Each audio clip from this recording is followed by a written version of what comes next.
लेकिन आइए उससे पहले आपको सीधे लिए चलते हैं उत्तर प्रदेश की राजधानी लखनऊ, जहां पर आजादी के अमृत महोत्सव के तहत नवोन्वेषी कृषि पर आयोजित कार्यशाला में मुख्यमंत्री योगी आदित्यनाथ शिरकत कर रहे हैं। ग्लोबल वार्मिंग के लिए रासायनिक खेती 24% देश दुनिया में जिम्मेदार है।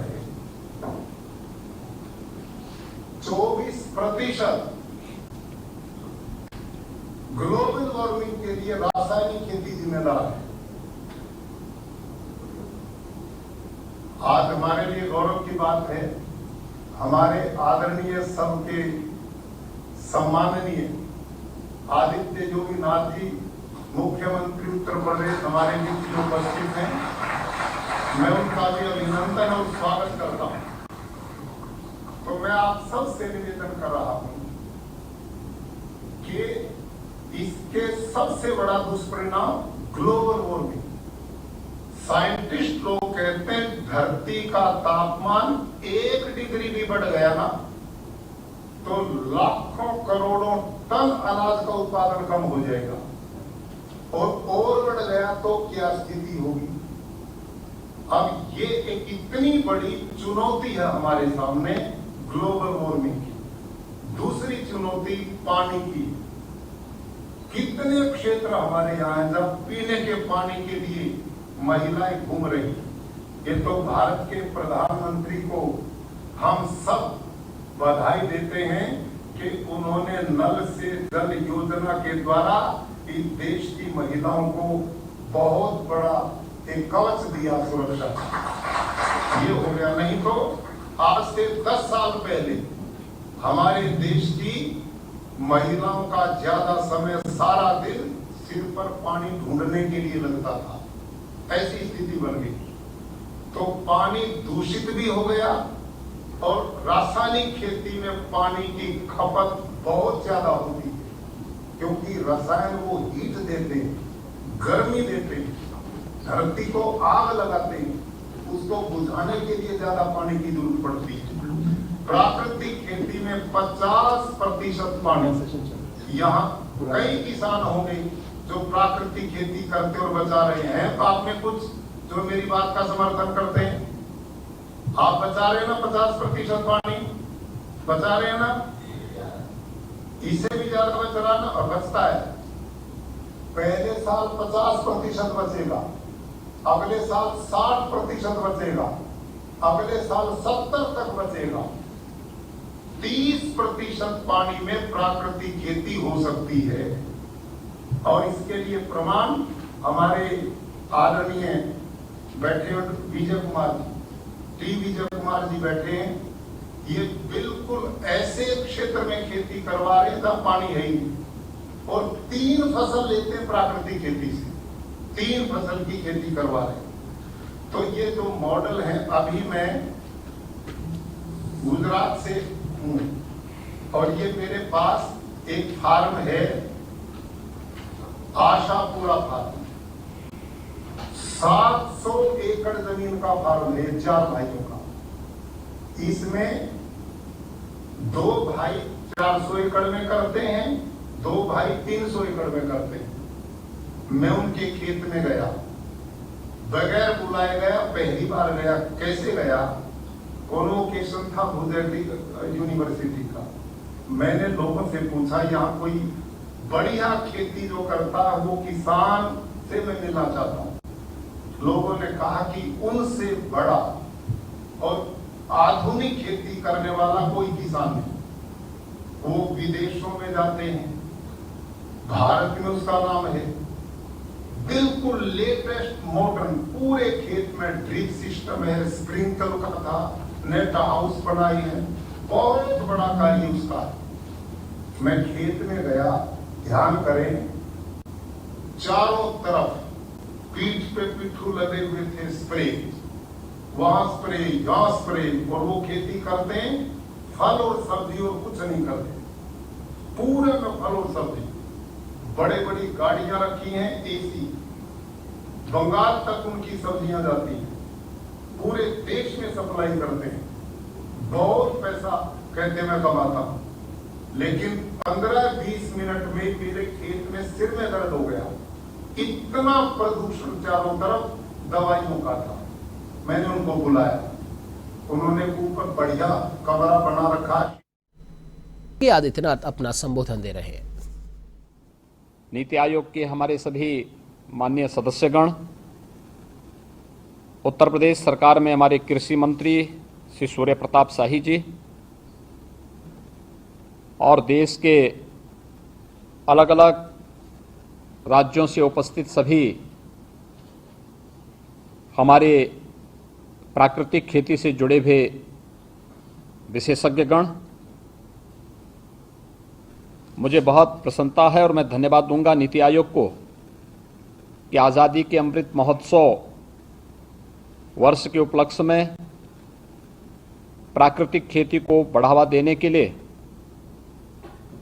नवोन्मेषी कृषि पर आधारित एक दिवसीय इस राष्ट्रीय कार्यशाला का विशेष आयोजन आज दिल्ली में किया गया है। इस आयोजन में सभी स्टेक होल्डर्स प्रतिभाग कर रहे हैं, जिसमें प्राकृतिक खेती से जुड़े हुए प्रगतिशील कृषकों को भी प्रतिभाग करने के लिए आमंत्रित किया गया है। अत्यंत उपयोगी एवं प्रासंगिक विषय पर आयोजित की जा रही इस कार्यशाला में मैं आप सभी महानुभावों का हृदय से धन्यवाद दूंगा। मैंने अभी माननीय राज्यपाल गुजरात आचार्य देवव्रत जी के पूरे संबोधन को बहुत ध्यान से सुना है और मैं इस विश्वास के साथ कह सकता हूं कि जो उनका ये महत्वपूर्ण उद्बोधन रहा है उसे हम लोगों ने बहुत नज़दीक से महसूस भी किया है। भारत में यानी दुनिया का सबसे प्राचीन ग्रंथ वेद है और पूरी दुनिया इस बात को मानती है कि ऋग्वेद दुनिया के सबसे प्राचीन ग्रंथ हैं। हमारा अथर्ववेद का पृथ्वी सूक्त हमें एक बात की प्रेरणा देता है कि माता भूमि पुत्रोहम पृथिव्या, अर्थात ये धरती हमारी माता है और हम इसके पुत्र हैं। अर्थात धरती माता के प्रति हमारा वेद जिस महिमा का गान कर रहा है वह आज की वर्तमान प्रपेक्ष में की जाने वाली बात मात्र नहीं है, बल्कि ये हमारे संस्कार का हिस्सा है और इसलिए हम सबका दायित्व है कि हमारा भरण पोषण करने वाली धरती मां का हम संरक्षण कर सकें। इस दृष्टि से अगर मैं देश की सबसे बड़ी आबादी के राज्य उत्तर प्रदेश की बात करूं तो उत्तर प्रदेश देश की सबसे बड़ी आबादी का राज्य है, तो इसके पीछे कुछ कारण जरूर होंगे।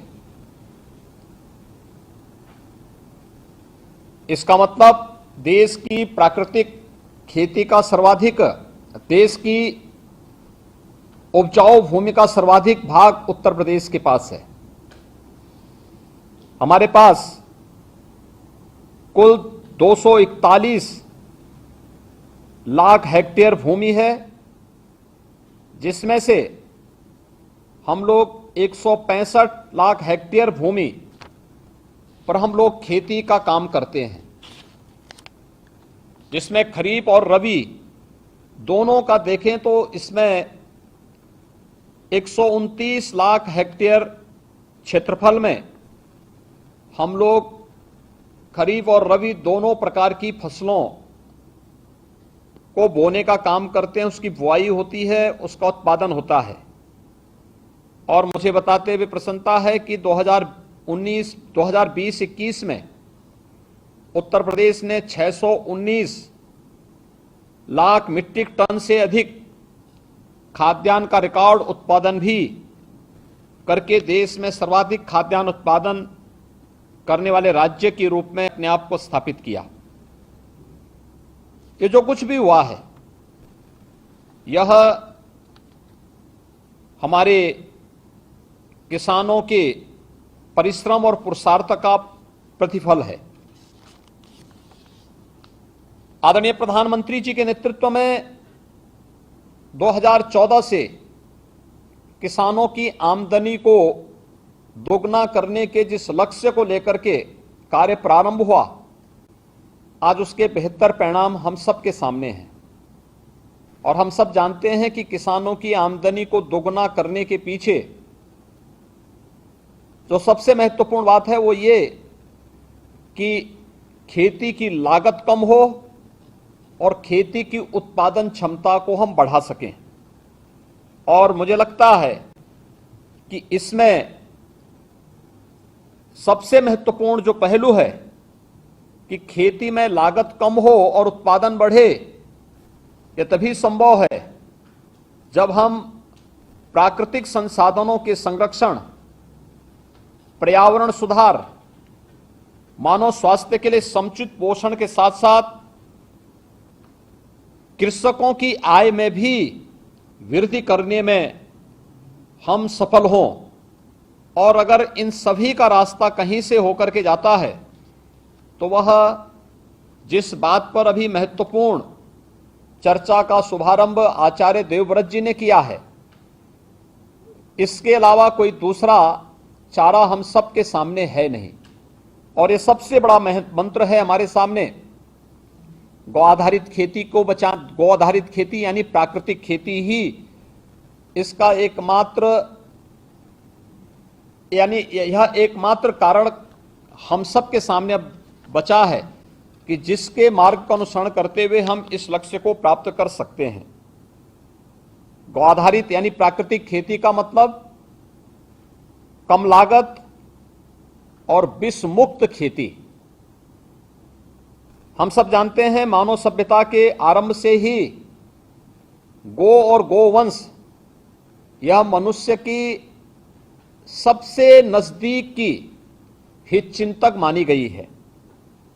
आज भी हमारी ग्रामीण क्षेत्र की अर्थव्यवस्था का मूल मंत्र गोवंश है। खेती में मशीनीकरण के साथ साथ यह बात भी समझ में आने लगी है कि हमारे जो छोटे किसान हैं उनके लिए बैल न केवल किफायती बल्कि उनके संरक्षक भी हैं। प्रदेश में गौ आधारित प्राकृतिक खेती के क्रियान्वयन से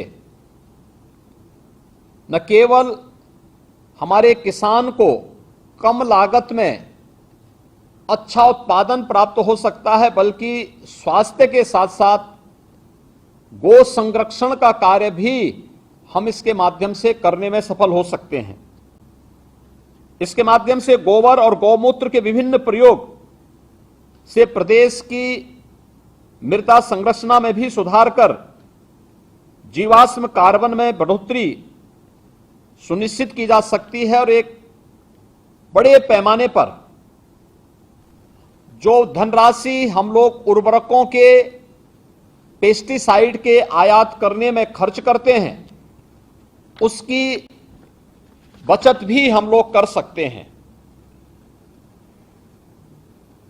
इसमें बहुत सारे कारण हैं और जिन कारणों को हम आगे बढ़ा सकते हैं, खासतौर पर हम आभारी हैं प्रधानमंत्री मोदी जी के, और मैं धन्यवाद दूंगा माननीय कृषि मंत्री जी को